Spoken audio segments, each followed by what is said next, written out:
Chapter 2 Poplar Bluff. The three were able to drive to the Missouri border well within an hour. They kept checking their cell phones to call home, but service never resumed. News reports on the radio kept them up to date as to what was going on. Each broadcast they heard was longer and bleaker as details were added to the reports. According to what they had heard on the radio, the wave of these mysterious creatures started on the east coast of the U.S., with other countries all across the world starting to report their presence as well. They destroyed all living beings, human and animal alike. Washington, D.C., Boston, Philadelphia, and New York had already fallen, followed by Atlanta. The latest major city they heard that was attacked was Indianapolis, which was a little too close for comfort to Illinois. Some areas to the west had reported seeing the creatures, but no large-scale attacks had happened yet. Although the military had been quick in numerous attempts to turn the tide, they were defeated in every engagement. A few bases and forts held out, but they were eventually attacked en masse. The last reported holdout was Fort Bragg in North Carolina, where the Army Airborne and Special Forces were based. Their fate was unknown as the news reports stopped not long after the three survivors were deep in the Missouri Ozarks. Eve gave up on the radio for the time being and said, "I still don't believe this is real." Driving as fast as he could up and down the winding, hilly roads, John said, "I just hope we get a win in. I find it pretty damn hard to believe that our armed forces are defeated that easily." "Blitzkrieg," said Logan, while he watched trees zip by them through the window. "Eh?" said John. "Lightning fast attack. Doesn't matter how prepared you are if you're defeated before you can even fight," said Logan. "Well, that's bleak," said Eve. "The truth often is," said Logan. "Gonna need to stop for fuel soon. We didn't have much to begin with," John replied. "Poplar Bluff isn't far," said Logan. "We should decide which way to go back home from there. Could head towards St. Louis and cross the Mississippi River there, or head to Sykeston and go north," John said. "Normally St. Louis would be quicker," said Logan, "but with what's going on, the city might be congested." "So we head east then," said John. "Do I get a say in this?" Eve broke in. "You know a faster way?" "My parents are in Chesterfield. I want to make sure they're okay." John shook his head. "That's too out of the way. I'm sure they're fine." "Well, I'm sorry my family doesn't live in Arborsville like you two. I have just as much right to make sure my family is okay as you," said Eve, furrowing her brow at John. "It wouldn't take long," said Logan. "She deserves to see them." "Thanks, Logan," said Eve, who then turned to her fiancé. "So?" "God damn it," said John. Fine, we'll go to Chesterfield, but we ain't staying. Your mom and dad can come with us if they want." The small, winding road intersected Highway 142, which ran north to south. There were few vehicles traveling the highway, but the ones that were there sped well over the speed limit. Logan presumed others had heard the radio broadcast and seen the news reports on TV. As they turned onto a highway, John said, "Feels odd actually seeing other people." "Hopefully they're going somewhere safe," said Eve, watching a car speed past them. A road sign said Poplar Bluff 8 miles, which prompted John to drive faster. More and more vehicles appeared on the highway, driving in both directions. Some were heading towards St. Louis for safety. Those from the city were driving away from it with all haste. The area was less forested and hilly, instead consisting of large, flat farmlands. Small businesses ran along the road every once in a while. The closer they drove to their destination, the more small businesses lined the roadsides. They kept their eyes out for gas stations, and there were a few. The lines of motor vehicles into each station were so long, John made the executive decision to take their chances in Poplar Bluff proper. One gas station had posted a sign saying they were out of fuel. Before long, they saw the outskirts of the city. There were wide buildings that served as depots for semi-trucks and public storage areas on each side of the highway. Traffic was still steady in the morning hours, but otherwise it would appear nothing was out of the ordinary. All three occupants of the Jeep were tired. Eve had been able to get some sleep back at the campground, but not much. She hoped they could get some rest at her parents' house before continuing on to Arborsville. John drove like a man possessed, but his usual unerring focus was hazy due to exhaustion. Past the industrial park was an empty water park. Logan looked at it as a place he would enjoy visiting with his friends. Then he realized it may be some time before they could, if ever again. Further along the highway, Logan spotted a McDonald's. It reminded him of how hungry he was on top of being dead dog tired. He quickly surveyed the parking lot as John drove them past only to see it was empty, and there did not appear to be any employees' vehicles. Around the McDonald's were a couple more gas stations. At the same four-way intersection as the fast food restaurant was a large chain grocery store called Field Foods, as well as a bank. To the east of the store was more farmland. John pulled off to the side of the road next to Field Foods to address the others. "We should probably stop here to get some supplies," John said. "We're not far from St. Louis, but better safe than sorry." "Agreed," said Logan.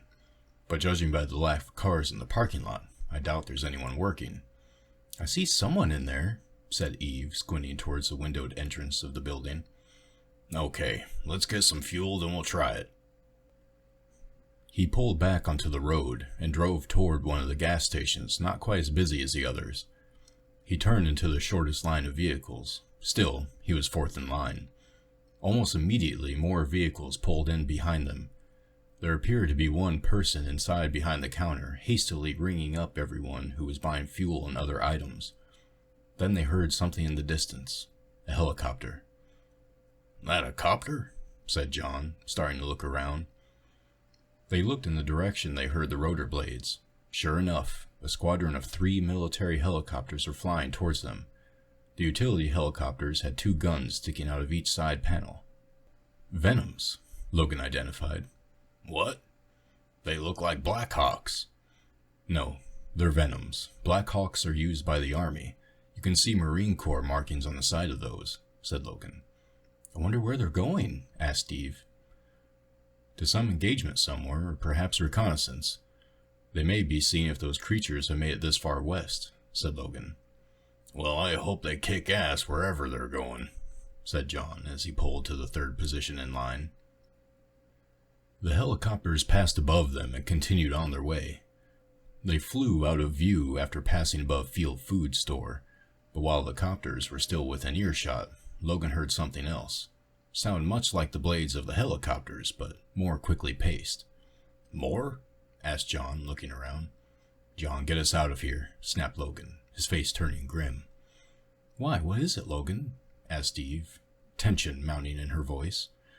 "They're firing at something, and it's not far away," Logan said, keeping his eyes towards the sky. "Well, what the heck?" said John, exasperated. "We can't drive very far. We're almost on E as it is." "Make a break for the grocery store," said Logan. "Maybe we can hide there until—" Suddenly he was cut off as tires squealed and metal crunched as a car rammed them in the driver's side. While Logan had been focusing on the helicopter's whereabouts, he failed to see the chaos that was beginning to develop around the Jeep. People were driving the wrong way down the road, and others were breaking into unoccupied vehicles to find a way to escape from what was coming. As their Jeep flipped onto its side, Logan and Eve were propelled out of their seats. Everything inside the Jeep scattered everywhere, hitting them in the windows. John was the only one not to lose his seat, but he hung sideways from his seatbelt. Blood trickled down his cheek where his head hit the window. Logan groaned as he attempted to right himself. He was seeing double, and blood clouded his vision from his gashed eyebrow. He could hear Eve saying something, but it sounded like an echo. Miraculously, Eve was unhurt. She managed to unhook John's seatbelt, and the two of them crawled out of the shattered windshield. As Logan lost sight of them, he thought he was being left there to die. Then Eve came back into view, saying something to him they could not comprehend at the moment. She took him by the arm and coaxed him over the front seat and through the broken windshield. Logan could swear he seen a halo over her head. Eve put Logan's arm around her shoulders to steady him, and they leaned against the sideways front bumper of the Jeep. John appeared from around the corner with the shotgun he had taken from the campground. He put his face inches from Logan's and spoke, but again, Logan could not understand what he was saying. He seen John mouth, "Fuck this," as his whole body was thrown over his friend's shoulder with a sudden and powerful jerk. With the blood running towards his head, and feeling lightheaded already, Logan fought unconsciousness. He could feel the blood swell behind his eyes. John was a strong man, and carried Logan as if he weighed no more than a child. John and Eve were jogging alongside the opposite side of a ditch to the highway, as wild drivers careened down the road. Ahead of them was their destination, Field Foods. Behind the building, the sound of gunfire grew louder. Then they caught the sounds they had first heard from the campground, the two-tone howl of whatever the creatures were that mauled their fellow campers. With renewed vigor, they ran across the intersection they previously drove through. Cars, SUVs, and pickup trucks sped past them, missing them by only a few inches on one occasion. Once they made it to the large paved parking area of the grocery store, they saw one of the Venom helicopters fly low over it. One of its two engines was smoking. It seemed almost as if it would crash into the intersection, but the pilot pulled up and landed behind the three in the parking lot. Out of the helicopter exited 3 Marines and the pilot. They secured their arms and started running towards the same place John and Eve were focused on. Once John arrived at the double glass doors of the building, he nearly ran into them, as the doors did not automatically open. He kicked it as Eve slammed her hand onto the window, shouting to let them in. Others had had the same idea and stopped their vehicles in the parking lot.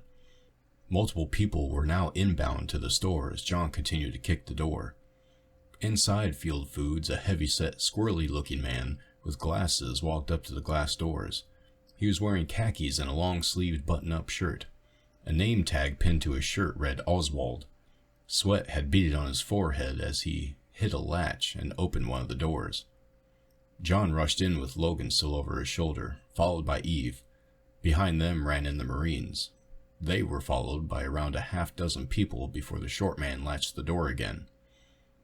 Oswald went back to his task at hand and rolled the security shutters down to block off the windowed entrance. Once he was finished, he turned around to a silent bunch of people. They all turned towards him, making his bald head sweat even more. He said, "Welcome to Field Foods?"